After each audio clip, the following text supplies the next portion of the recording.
Hello and welcome to this, the 70th episode of Sockmatician podcast. Wow! 70. I know everyone has to say wow because it's a round number. It's not really a special number at all. It's just the one after 69, which was the last one. But it's it's a podcast trope, isn't it? It's a meme that we have to live up to when we say, gosh, 70, I'm so excited.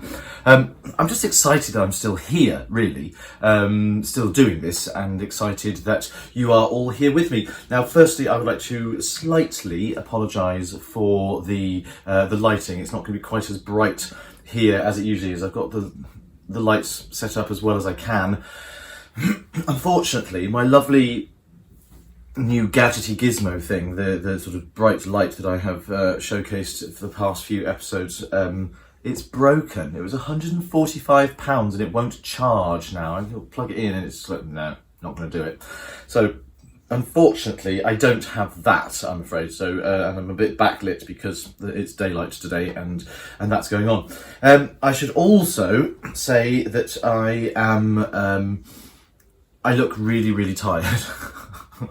It's been a very, very busy week. I've not had a great deal of sleep, but I will endeavour to get through this as succinctly and as coherently as possible. Can't even finish that sentence. Doesn't bode well for the rest of the podcast. How are you? I'm going to start with the roundup and let you know what I've been doing. So here it is, roundup. I don't know what side of the screen it goes. Is it that side or is it that side? It'll just be there. Tuesday was a very, very, very special day for me and for Ben. We had been asked to take part in a panel discussion at the BFI, which is the British Film Institute. It's a very, very prestigious cinema and film organisation. It's the British Film Institute, and they were having and are currently having a fantastic season, which is just their musicals season. They've got a whole programme put together of film musicals, and they, months ago, a long time ago, when they were putting the programme together for this, they contacted Marcus Prince from the BFI, contacted Ben and me, and asked if we would like to take part in a panel discussion on the subject of the rebirth of the TV musical. Obviously, this was to do with our wedding, and Our Gay Wedding, the musical, the film. BAFTA nominated, of course. BAFTA's a trademark, I just want to put a little R somewhere, I don't know. And we were only too delighted to say yes, particularly because not only is it a subject that's very dear to our hearts, something we know a little bit about, having been the writers and participants, appearers, I dread to say stars, the grooms in our own wedding film. Not only because of that, but also because the 90-minute Q&A would take place where we just talked about film musicals, TV musicals in particular, and then more specifically, we'd be talking about our wedding, and then afterwards they were going to screen the entire 45-minute film on the cinema screen at the BFI. How could we refuse? So on the panel there was me, there was Ben, there was Julian Ovenden, who many people know, who's in Smash, and he, I think he was in Downton as well at some point, and he's done a lot of musicals in the West End. In fact, he played, you'll know him from playing Von Trapp in the British live Sound of Music extravaganza that happened a couple of years ago. Rosalie Craig as well, who was in London Road and who played Bobby in the recent gender switch production of Company in the West End, and a lady called Millie Taylor, who is a lecturer in musical theatre at Winchester University, and the chair was David Benedict, who is a musical theatre critic and all-round boffin on the subject. What incredibly prestigious company to be included within. Ben and I were incredibly proud to be part of that, and gosh, I've still got grit in my eyes. I have showered, well, I bathed. I promise I have washed my face, but I didn't get much sleep last night. More about that in a moment. And we arrived and we met the other panellists, and we were taken into the cinema itself and sat. It was quite disconcerting, I have to say. Ben and I have there's a particular photograph which was one of the publicity shots that was taken for us, and it looks like this. And who's that fresh-faced boy? 5.5 years ago, and we walked onto this little podium in front of the screen, and that photograph was massive all over the screen, and it was there for the whole of the panel show when they weren't playing clips. So every time they played clips, we had to sort of turn our chairs around and look up. It was like, whoa, there it is again. It's a lovely picture. I'm very, very proud of it, and it was lovely to see it, but it was a little bit disconcerting to see my face quite so large. I mean, some of you might be watching this on massive screens at home, in which case you're very, very used to seeing my face large on the big screen. I haven't done my hair today. It's getting a little bit out of control. So it was a fascinating discussion, actually, and one of the things that we all seemed to be in agreement on was that we're sick and tired of TV, particularly TV, but often film musicals as well, trying to make allowances or excuse or apologise for the fact that people are singing. That's the art form. Just do it. Let people sing. I believe if you set up the convention early enough on in your piece, in your performance, in your film, in your whatever, that people sing, an audience buy it. Otherwise, they wouldn't be there to see a musical in the first place. Because one of the things that gets levelled at musicals all the time, and it drives me mad, is when people say, "Oh, I hate musicals. I hate it when people burst into song for no reason." I always argue that in a well-written musical, nobody bursts into song for no reason. There's always a really good reason. That's because words alone are no longer enough to convey the depth and breadth of emotion that is being felt by the characters at that time. So the only place they can take it is into song. That when it works, when a scene has earned its song, it's fantastic. But at the beginning of a show, you just want to hit them hard with a big old company number and go, "Look, we're singing." And if you start to apologise for that, Chicago, the film, for example, is one of the culprits here, where they put all of the songs within a sort of dream sequence context because it wasn't allowed to be part of the actual narrative of people who were living the lives of the characters in the film, and that really annoys me. If you don't like musicals, don't make one. If you don't revere the art form, don't do it. Leave it to people who really love it, and it will be better, and it will be good as a result, and be successful because people will come along and people will love it, and the musical theatre art form will be revered the way it should be. It was really, really fascinating, and we were all in agreement on that, which was really, really nice. We all came at things from different perspectives, and we've all had different experiences, but it was kind of a common theme. And actually, do you know what? After we had the panel discussion, and then there was a small interval, and then the film was played in. Ben and I had taken our seats in the auditorium by that point, and it was just so lovely to be able to. We hadn't watched it for ages. It was so lovely to be able to see it among people who were seeing it with fresh eyes. People who I don't think many of the people there had seen it before. Although we had guests who were there from the day. My best friend Philip, who was my best man, and features quite heavily in the film. He was there with some friends from his new workplace, which I think was a really nice opportunity for him to say, "Look, this is my other life. This is what I do when I'm not doing tickety things at the theatre he works in." And it was lovely to see Peter D Mccarthy, who is a very well-respected West End musical director, a brilliant musician, and he was the MD and the conductor on the day. So there was shots in the film of him in conducting the strings and the piano that we had live in the theatre where we got married. It was Oh, it was just lovely, and 4 or 5 members of our choir were there as well. So it was a really nice reunion 5.5 years on, and it just warmed my heart, made me cry a lot again. There was bits and pieces of it. I've seen chunks of it, but I haven't watched the whole thing for a very long time, and I enjoyed it immensely. It was, it was really lovely to sit there with my husband watching our wedding affect so many people. There were sniffles from behind when our mums sung their song, Changing Expectations, and there were sniffles when we sang our vows to each other.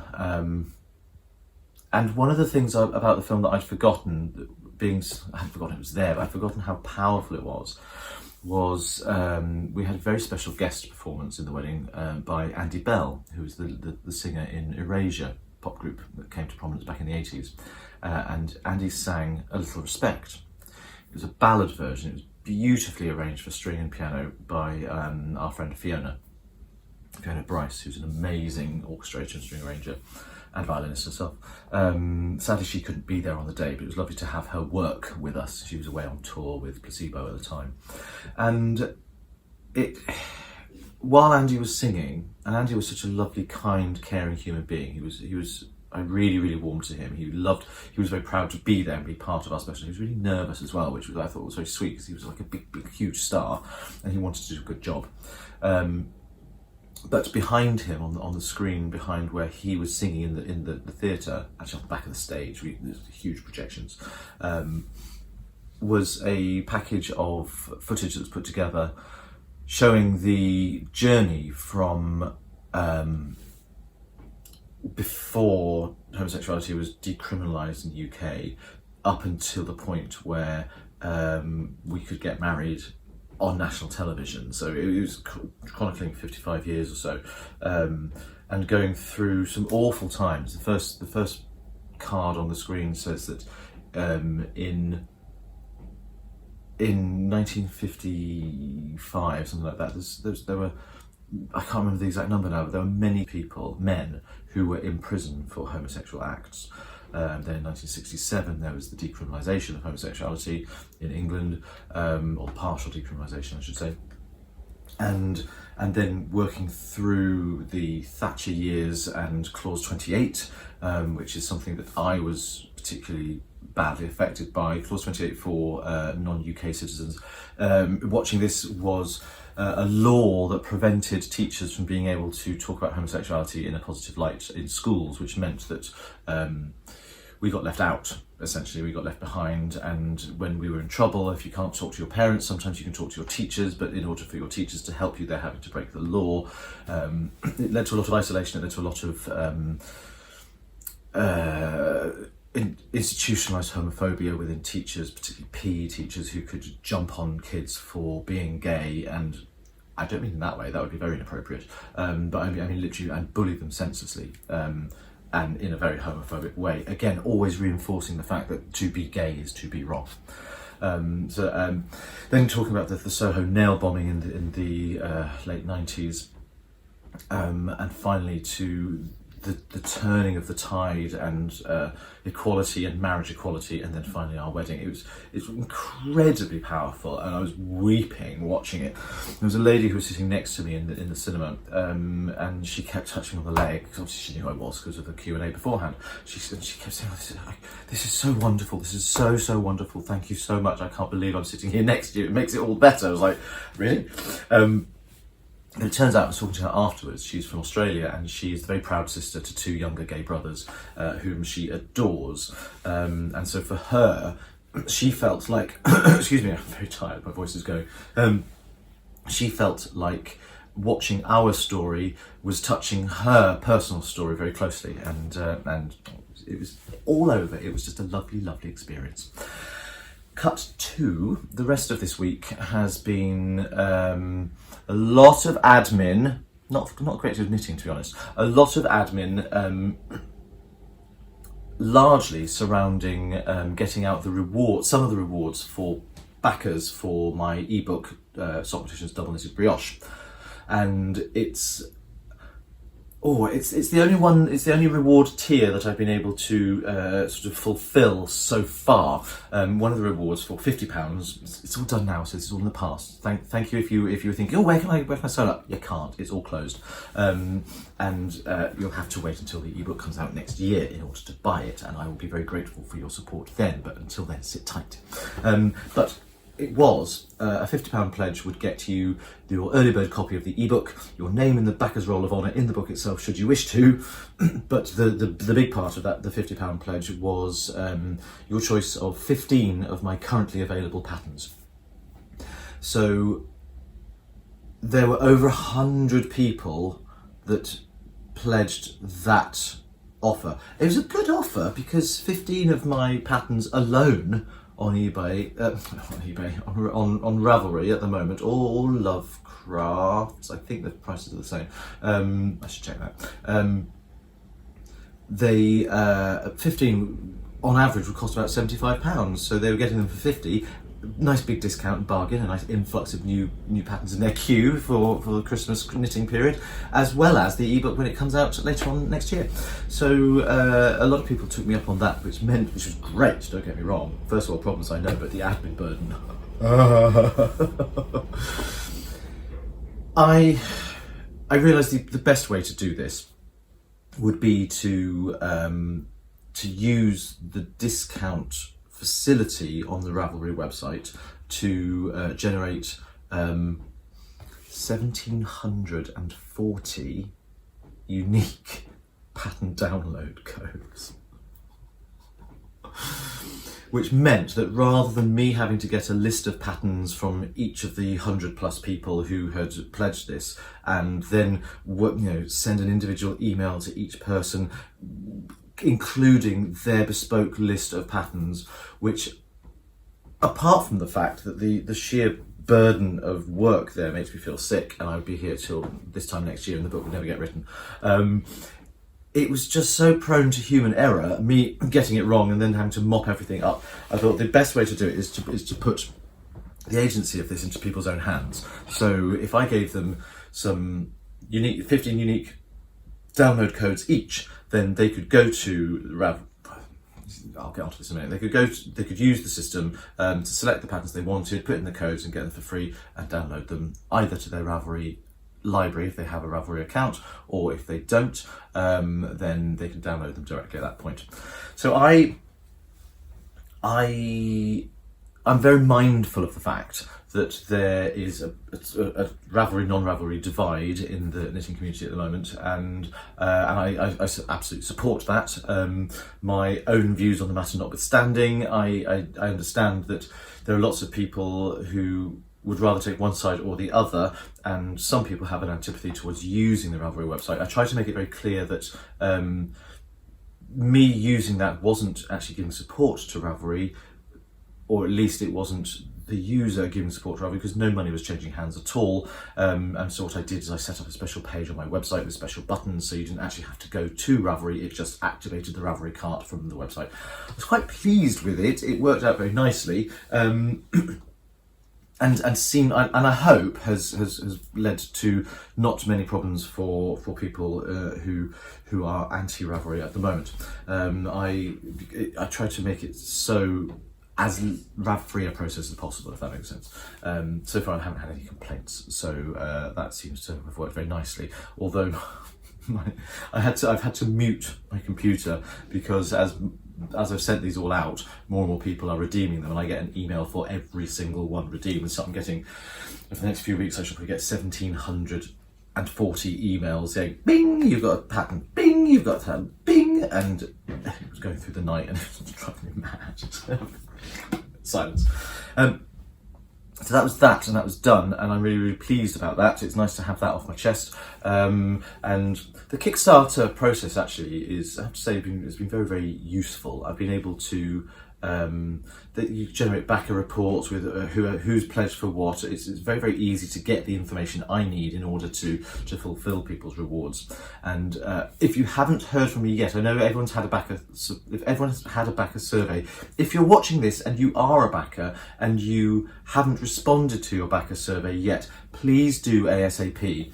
It's really, really important that I get all the information back so that I can give you what you've paid for. And I do have the money from people now. There were 8 dropped pledges. Now I don't know enough about this to know. They total about £500, I think. And a dropped pledge means that the Kickstarter system, they weren't able to get the money from the person who had put in a certain pledge. Now, if that's somebody who's changed their mind, great, fine.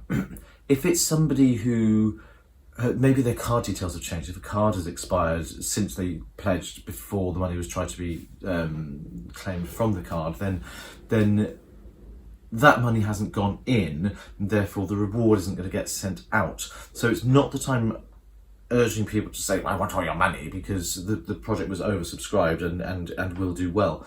But if there's somebody who thinks that they have purchased a certain reward and is wondering why they're not getting it or haven't heard from me, then do get in touch, because if you're aware that the money hasn't left your account yet, it won't come to me, it'll go to Kickstarter, I believe. I'm not actually, to be honest, I'm not quite sure what it says on it'll either say Sockmatician, which is my account name on Kickstarter, or it will say Kickstarter itself, I guess.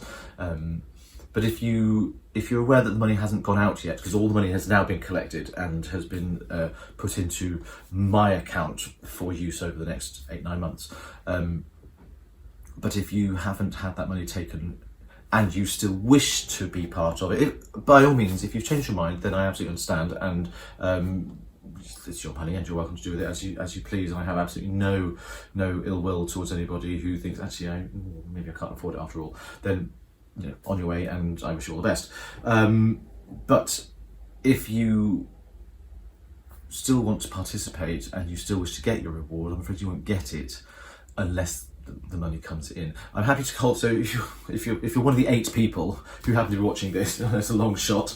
But if you are, and this applies to you, then by all means do get in touch with me personally. There are links on my website on sockmatician.com, so where you can contact me there. So do get in touch, and we'll arrange something so that you can still get your rewards. Excuse me, very froggy. So then, cut to last night, really. I've had some lovely dinners with friends this week and caught up with some people I haven't seen for a very long time, which has been very nice. And then last night was my mum's partner of the last 10 years or so, Ron. It was his 80th birthday yesterday, and so my mum had organised for his birthday dinner a big party at it's a pub hotel not far from where they live, called the Castle. It's really nice. It's a really beautiful old building, and it was dinner for 40. And 3 long tables, we're filling up the entire restaurant, we've taken over the whole thing, and a lot of Ron's family, is his extended family, so his nieces and nephews and things, people I've never met before, were there. His 2 sisters were there, who I have met both before, which is lovely, and his 2 children and their families. Claire and her husband Kevin, and Paul and his wife Zana, and their 5 Gemma, Harvey, Charlie, Holly. Oh god! Oh, I've just failed. 5 or 6 children between them. We don't see enough of each other. That's the point I'm about to make.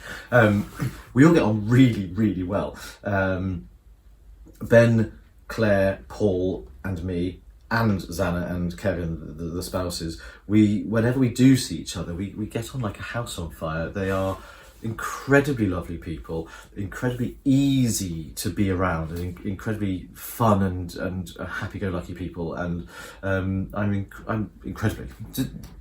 Today's podcast is sponsored by the word incredibly.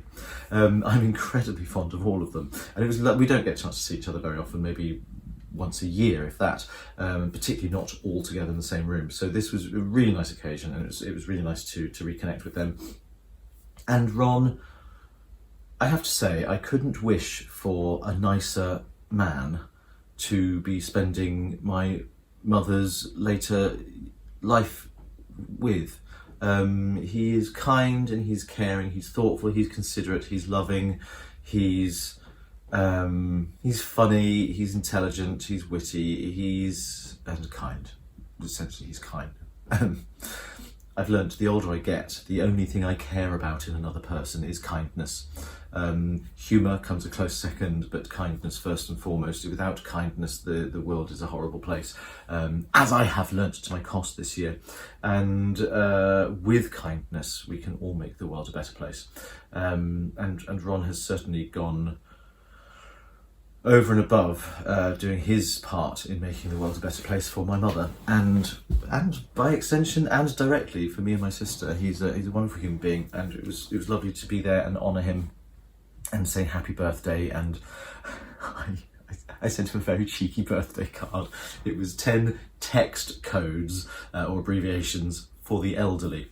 One of which we've all decided we're going to start using in daily speech. You know, like BTW, obviously, by the way, LMAO, laugh my ass off. But these had a little twist. FWIW is usually for what it's worth, isn't it? No, BCW means bring the wheelchair. FWIW means forgot where I was. BFF, it's not best friends forever, it's best friends fallen. Awful. And my favourite, which was LMDO, laugh my dentures out. So stupid, but it really made me chuckle. So that brings. Oh gosh, it was late. My mum lives in Shropshire, which is about a 3-hour drive north of London, and we didn't leave there till 11 o'clock last night. And had to drive home because I wanted to do this today because very shortly I've got a friend coming with her son and we're going to go foraging for greenery and winter foliage with which to make advent crowns, which is a little yearly tradition that we like to do. No religious aspect to it as far as I'm concerned, but it's just something that's really nice to do with family and friends, and sometimes friends are the family you choose, aren't they? So that leads me to this. And the reason for... I'm going to get quite emotional now. I didn't realise that, but I think I am. The reason why today's podcast episode is called Grateful. Today is the 1st of December, and it's World AIDS Day. And World AIDS Day is a day where we remember the 37-something million people who have died from the AIDS pandemic since the 1980s. When the first cases started to come to prominence in 1981, through to Luc Montagnier and Robert Gallo working together to discover the virus which would later be called HIV, which would later become a very big part of my life. We remember those people, and we remember them because we shouldn't forget. And I remember them because I'm grateful to each and every one of them, because without them and the sacrifices they unknowingly and unwillingly made, the medical world wouldn't have the information it has to be able to keep me alive the way it does. I am going to take my tablets here today on the podcast. I do this usually at 10 o'clock every morning, but because I'm getting old,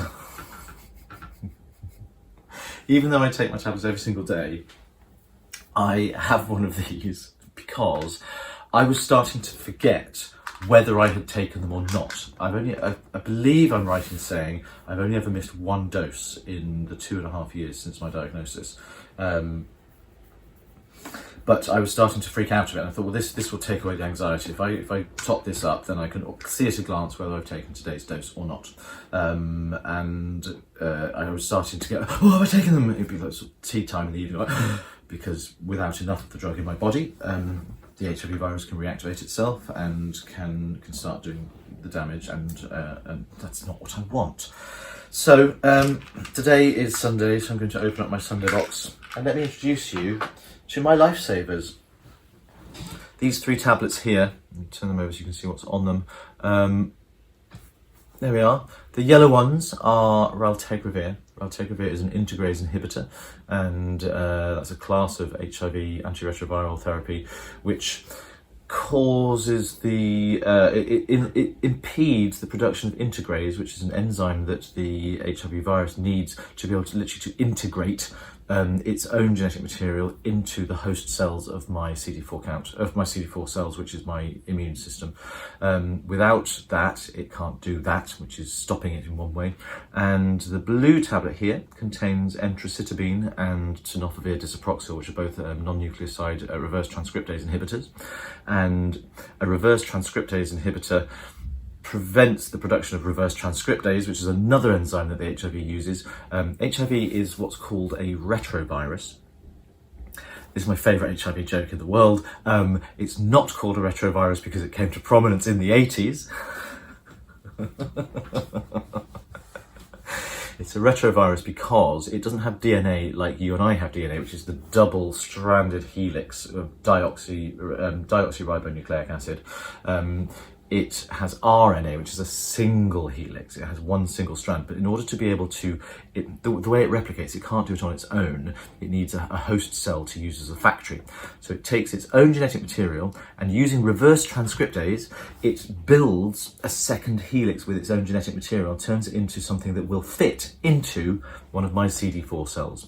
And then it uses that CD4 cell and literally inserts its now DNA, when it's become the double helix strand, it splices it into the DNA of the host cell, turning the host cell into a factory for new virus particles, which can then go off and infect more CD4 cells, become factories, and that's how it replicates. In the process, those CD4 cells die off, and those are the cells of my immune system, the ones that keep me healthy and fight off infections. So as soon as there's like a critical point, like a tipping point, critical mass syndrome thing, where there's so many virus cells that they've attacked and killed, used, I don't use the word attack, it's a very emotive word, and they've used up and killed off enough CD4 cells that there aren't enough left in my body to keep me healthy, then that would become an AIDS diagnosis, and my body would no longer be strong enough to fight off opportunistic external infections, and a common cold would be able to kill me. Now this means that that's never going to happen.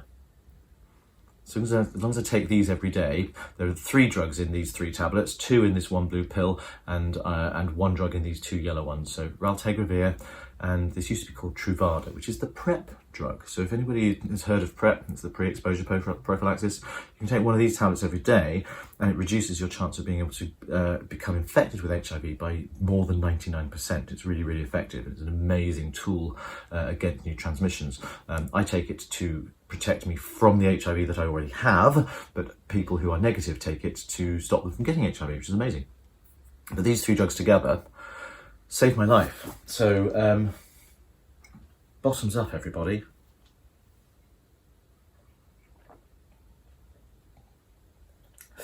It's a lovely day not to die of AIDS. And I am grateful. I'm grateful to the scientists who have made those drugs possible. I'm grateful to my fallen heroes. I'm grateful to all of my friends. I'm grateful to my family. I'm grateful to all of you who are watching this, who are my supporters and who have stayed with me over difficult times. That's a different type of grateful for different reasons. I'm really grateful to this message. You equals you. This t-shirt, I've only recently bought it. I absolutely love it and I wear it incredibly proudly. I actually have the you equals you. Can you see? Is that going to focus properly for you? You equals you is tattooed on my arm there. It's such an important message. It stands for undetectable equals untransmittable. And what these tablets do is they reduce the amount of HIV virus in my blood to such a low level, it's probably 0. It's not a cure because HIV hides in certain cells in my body, but in my blood and in my sexual fluids, it means that there's not enough of the virus for me to be able to pass it on. I sometimes joke to people and say, I could try really hard and still not be able to give it to you. It's a little bit inappropriate, but what's a little black humour between friends? And that means two things. When your viral load the viral load is the amount of the virus in the blood. When the viral load becomes undetectable, literally it means there's so little of it that if I were to be tested for it, it just wouldn't find it. It wouldn't be detectable in my blood. It means I'm incapable of passing it on. That's not that there's a low risk. There's actually zero risk. This is now a proven fact, an established scientific fact. I cannot give HIV to anybody else. Neither will it ever cause me any harm. I'm going to live with HIV. I'm going to die with HIV, not from it, because those tablets keep me alive. I am grateful. What are you grateful to today? I'm grateful for so many things right now. I'm grateful for my husband, who has stood by me through some very dark times recently. I am grateful for my family, who have been amazing. I'm grateful for my friends and the community online who have stayed with me on this journey, because today being World AIDS Day, it's 2 years to the day that I announced my HIV positive status on this podcast and on Facebook to you all. So you've known about this for 2 years. I've had it for 2.5 years. I was diagnosed on the 26th of June 2017. It's now the 1st of December 2019. So slightly less than 2 years and 2.5 years, sorry. And my life has changed immeasurably as a result of having HIV. I've become much more of an activist. I was always an activist for HIV anyway. I work in theatre, and theatre industry was decimated, more than decimated by, it was desecrated by the AIDS epidemic in the 80s and 90s, before the onset of the kind of therapy that keeps me alive now. And so every year, I thought I'd silenced it. I'm so sorry. I can't reach it, so I just have to bing. Every year, on leading up to World AIDS Day, any show that I was in the West End, we would always collect buckets at the door for West End Cares, which is an AIDS fighting charity. You'll remember from last week I told you that I was working with Broadway Cares Equity Fights AIDS. It's very proudly at the Mary Poppins Theatre, the Prince of Theatre, where Mary Poppins is on, as an original cast member, helping to raise money for people. From people who were kind benefactors and sponsors for the Broadway Cares Equity Fights AIDS charity.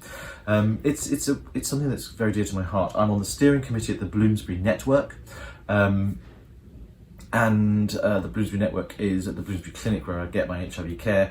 They are the patient support network, and I'm very proud to be able to help shape that. In 2 weeks' time, it's the Christmas party. I'll be there in the bar again, as I always am. 3 years in a row, I'll be running the bar at the Christmas party. I don't drink, so it's perfectly safe. I don't drink alcohol at all. And when I reflect, Ben once said to me, because I was having HIV really has brought many positive change. There isn't a synonym that's not that pun. It has brought many positive changes into my life. And Ben said, quite early on, in fact very early on, as we walked away from my GP's surgery, having just been diagnosed, we were walking towards a clinic that would sign me up for care. I said to Ben, I'm not going back into another closet for anybody. And that's why I talk so openly about it, because education is really, really important. Getting the U equals U message out there is vitally important, because it's the best tool we have. Most people stigmatise HIV because of fear. Some of it's to do with sexual guilt and blame, of course it is, but often it's to do with fear, and that fear is completely understandable, because in the 80s and the early part of the 90s, it was almost 100% a death sentence. The statistic was, prior to 1996, when the combination therapy was developed, prior to 1996, 98% of people given a positive diagnosis for HIV would be dead within 5 years. That's horrifying and chills me to the bone. And after 1996, 2% of people given an HIV positive diagnosis would be dead within 5 years. that therapy is amazing. It's one of the medicine world's most extraordinary leaps forward, and I am grateful. We need to remind people and inform people that you equals you. This is about facts, not fear, science, not stigma. Get that message out there. Wear your red ribbon with pride, whether you have HIV, whether you know anybody with HIV or not. Let's usualize it. Let's talk about this situation. Let's stop it from being anyone's dirty little secret. It's not. People have the right to their privacy, of course they do, and I absolutely support anybody who wishes to keep their status private. But that's their choice. They shouldn't be forced into that position. If they wish to keep private, they should be able to. If they wish to talk about it, they should be able to without fear of stigma. And stigma comes from fear, and fear comes from a lack of education. So this is why I'm talking about this. This is why HIV and World AIDS Day is an important part of my life to be able to share with you.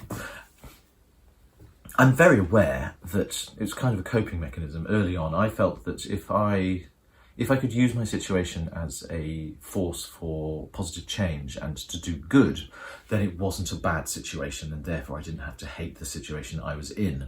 But that's become so ingrained in who I am. I talk about HIV all the time. I'm banging on about it again now. I am a proud gay man, and I am proudly living with HIV. Does that mean I'm proud of it? It's kind of weird. I'm a proud person. I'm proud of who I am. I look at myself in the mirror before I go to sleep. Metaphorically, I'm not that vain. But I'm happy with the person I see. I wonder if everybody is lucky enough to be proud of the person they see when they look in the mirror. I don't know. I am. And I'm proud to be able to use my situation to help other people. Enough proselytising about HIV. Is there ever enough? No, I don't think there is. Learn this. You equals you. Undetectable equals untransmittable. Let's use this, and let's end the unnecessary stigma, because it's probably more damaging to people than HIV itself these days. Thank you for listening. On to the knitting then. I am afraid the blue and green Hampton Court shawl is still in the same state it was. I haven't had any time to really sit down and finish that Kitchener graft. I'm part way through it, but I really want to sit down and give it a decent block of time. What I have been working on a bit, when I've had the opportunity to... Oh, there's a needle piercing through, that's going to cause a snag if I'm not careful. I have been working more on the green scarf. Look, it's getting quite long now. I'm well into the second ball of each colour. I say well into, there's still plenty of each left. I've probably used about a fifth, I think. That's how large the balls are. This is DK weight, it's the uncommon thread, and I forget what the colours are called. They're nice though, aren't they? and this is how it's looking. I'm very, very happy with it. I should go that way so you can see in the green. I'm very, very happy with it. It's an exploration of texture. It doesn't have a name yet. Texploration, I don't know. Textureploration. And I really do enjoy knitting it. It gets a lot of attention when I'm on the tube knitting, and you can see some of it's very, very lacy. Look at that. Isn't that gorgeous? Gorgeous. What's fun about these lacy bits, I don't know if I've highlighted this to you before, but can you see in each of these diagonals here, the rungs of the yarn over ladders alternate yellow, green as they go up. So one of the joys of double knitted lace is you can even choose what colour your yarn overs are going to be, which is really nice and placed them nicely. There's sections of double knitted brioche, of course. There's sections of marled garter stitch. There's sections of salt and pepper, just standard two colour, what's this called? Double knitting, that stuff that I do. I'm really tired. And then there's this Chris stitch section here. Chris stitch, I love it. I call it Chris stitch. I'm going to call it Chris. It's called Chris stitch. I've never seen it written down anywhere else before. I'm going to call it Chris stitch forever and a day. And the reason I'm going to do that is because Oh, it's lovely, isn't it? It's going to be really blooming glorious to wear when it gets. Obviously, it needs to be a lot longer now than it is now. I want it to be at least sort of down to the waist twice, which it isn't yet. So I've got some way to go. I won't be buying any more yarn. I'll stop knitting when I get to the end of a layer of squares with enough yarn left to put that cross-stitch border at the far end as well. But it's really thick and bouncy. It's going to be really, it sits really, really well. It's glorious. I have a suspicion it will become my go-to scarf for wearing. I really, really do. And it's a joy. So it's a DK weight scarf in 2 colours, lots of different techniques in there, and the reason I put the pattern together was because I really wanted to showcase how you can just really easily flow from one of these techniques to another. From double knitting to the double garter stitch, to the criss stitch, to the double knitted brioche, to the lace. Literally, you can just transition vertically and along the row from one to the other with ease. Some of the transitions need a setup row. So if you're getting from ordinary sort of green double knitting on this side, excuse me, to the criss stitch, or into the garter stitch, you might need to work a row, so you're either bringing stitches of the pair together for the garter stitch, or you're splitting them up into 2 separate stitches, just so that you can work with the stitch counts in the right way and keep the gauge the same. But none of it's hard. None of it's tricky at all. And brilliantly, I'm really excited. I forgot about this. Really excitingly, I have learnt something about double knitted brioche which I didn't know before, which I'm really, really excited about, because obviously I'm writing the book, so it can now go in the book. I thought one thing about it, and it was possible, and I was doing it, but it's a real bugbear. The thing that I needed to learn how to do was I wanted to be able to learn how to change colours in the double knitted brioche. The way in double knitting, I hold 1 yarn in each hand, and so if I've got green here, excuse me, so if I've got the green here and the yellow here, then I can either knit with the yellow and purl with the green, knit with the yellow, purl with the green, or I can knit with the green and purl with the yellow, knit with the green, purl with the yellow. I think I've got those colours muddled up, but you know, I can knit or purl with either hand. With double knitted brioche, usually all the knits are one colour, and in ordinary brioche, usually all the knits are one colour and all the purls are the opposite colour, and it's the increases and decreases that do the patterns. Now, I wanted to work out a way of being able to change the colour of the knits without having to swap the yarns over, because double knitted brioche works on, you can do it with both yarns in one hand, of course you can. I do it with one each, but it relies on the needle going in certain positions under certain yarns and wrapping things in a certain way to get that texture. And if you then switch the colours around, the method and where the yarns and the needles have to go to interact with each other in the right way would have to change. So before, what you could do, you could always switch the yarns over, but if you're doing a pattern where you're changing colour quite frequently, the last thing you want to do is to have to stop, swap your yarns over, retension, and carry on again. It'd be really interruptful. It'd be a really interruptful way of doing it. Brand new word, ding, ding, ding, ding, ding. Neologisms are me. I know it gets me into trouble. I'm aware making up words gets me into trouble. But I like making up words nonetheless. And, cheeky boy. That's never going to change, is it? Nah, you've got to have a sense of humour.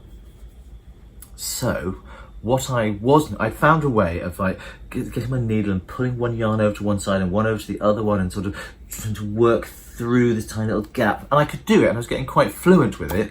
I was a little bit worried about how to transcribe that into words on a page in a book, so that I would teach people to do it, because it relied quite a lot on just seeing where your yarns were and sticking your needle through a tiny little X and bringing you up.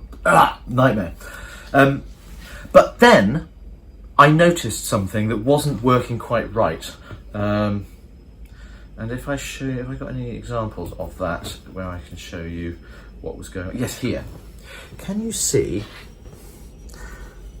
these lovely diagonal lines of green here? They're all parallel, and look, there's a yellow blip that's over.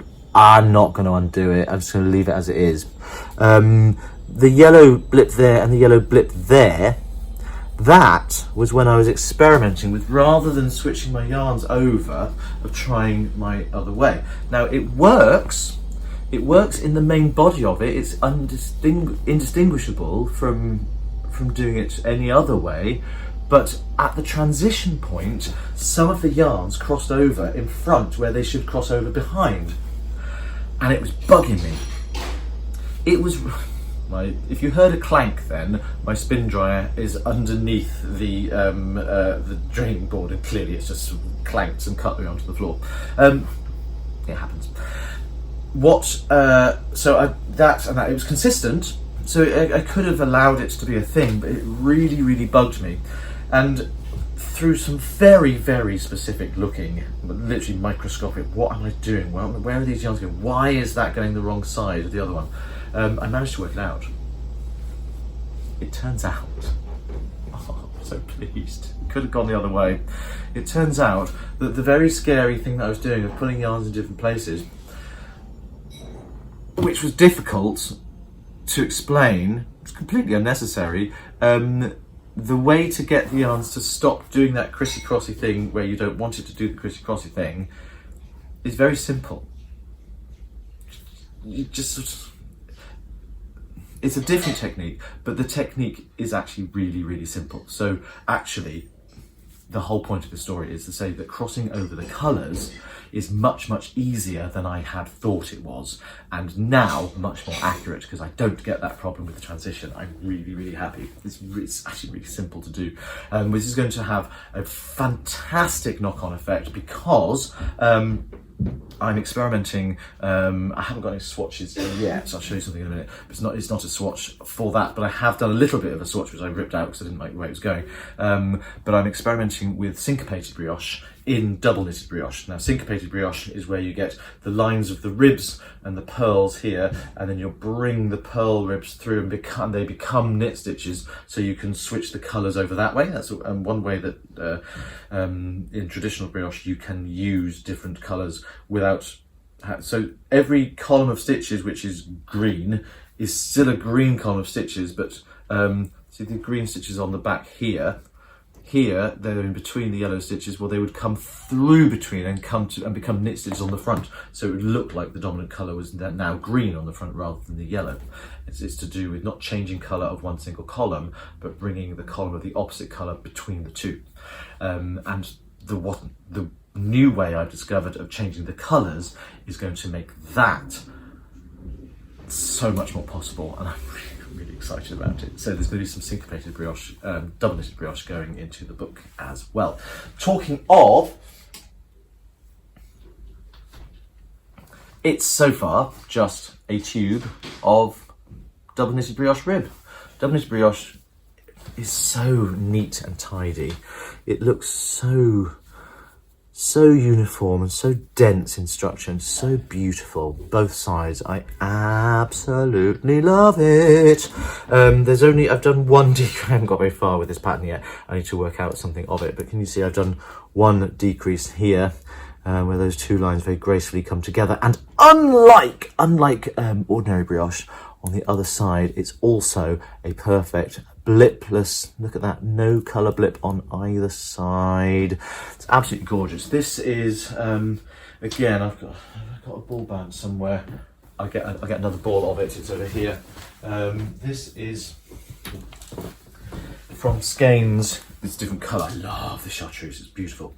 It's called Chatswood. It's a multi-fibre blend. It's a 8-ply DK. It's 50-gram balls. It's very loosely plied. It's what I made the moon face hat out of recently, which I showed last week, but it's in a box over there. I can't get it now. That colour is so lovely, and will go really, really nicely with this pale soft grey. I think, in fact, it would go very nicely indeed with the grey that I'm using, I think that would be very beautiful. Where's the bottle? I've got some yarn noodles here because I've done some ripping out, but I think those two would look very, very nice together. This chartreusey colour is called Somerset, and I don't know, it still smells quite sheepy, I didn't realise that. Which you don't often get with commercially spun yarn. I like it, very nice. So this is going to have some sort of like a leafy thing going, sort of leaves going off in diagonal directions, but I actually haven't worked it out yet. So this is just going to be the turned back brim of it. And the joy of this stuff is because, I've just pulled off the needles, haven't I? Because it's so thick and bouncy, this brim is going to be really gorgeous. Oh no, I haven't. I don't know. I just stuck it through, there you go. So you're going to get, what's going to be nice about it is you'll get the turn up will be the opposite colours, which is really nice. One thing I learnt about this method, I'm not doing it magic loop. As you can see, it's on just an ordinary circular, but can you see how it's funneling out at the top? The cable of the needle and the needle tips together is slightly too long. And at first that was really bugging me because I have to really sort of make sure I'm pushing things around and bunching things up. You can see how it's all flaring out around the cable there. It's because the stitches are being stretched around it. What it has meant, it's amazing. My DK brioche here, it looks so even and so beautiful. It's basically because it's getting blocked as I do it. It's fabulous. So because the cable's stretching it out, every stitch that I make is being stretched into place for the length of time it takes me to knit a whole round before I then it drops below the needles, and it's kind of blocking things as I go. So I've never sort of known that before. I'm sure people do know this because there are better knitters out there than me, but it's meant that the texture and the tension and the evenness of my DK brioche is really, really benefiting from the fact that my cable's a little bit too short. If that's a useful tip to people, I hope you can enjoy benefits from it. Now, was there anything else I wanted to say?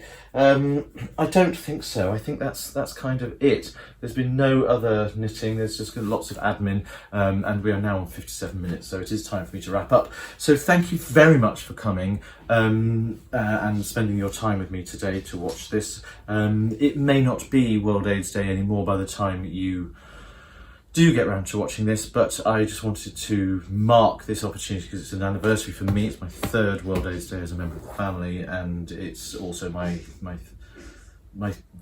was my second anniversary as being an out proud person living with HIV. I am an out proud knitter. I am an out proud anti-racism activist, not destructivist, and I'm proud of many things. But more than proud, I'm grateful. I hope you have lots of things that make you grateful today, and I hope you remember to be grateful, because gratitude is a sign of kindness, and kindness is one of the most important attributes we have as human beings. Let's continue building people up. Now, this podcast episode really is a finished object. Thank you so much for coming along. Remember though, life is a work in progress, aren't we all? Just take it one stitch at a time. See you next time. Bye-bye.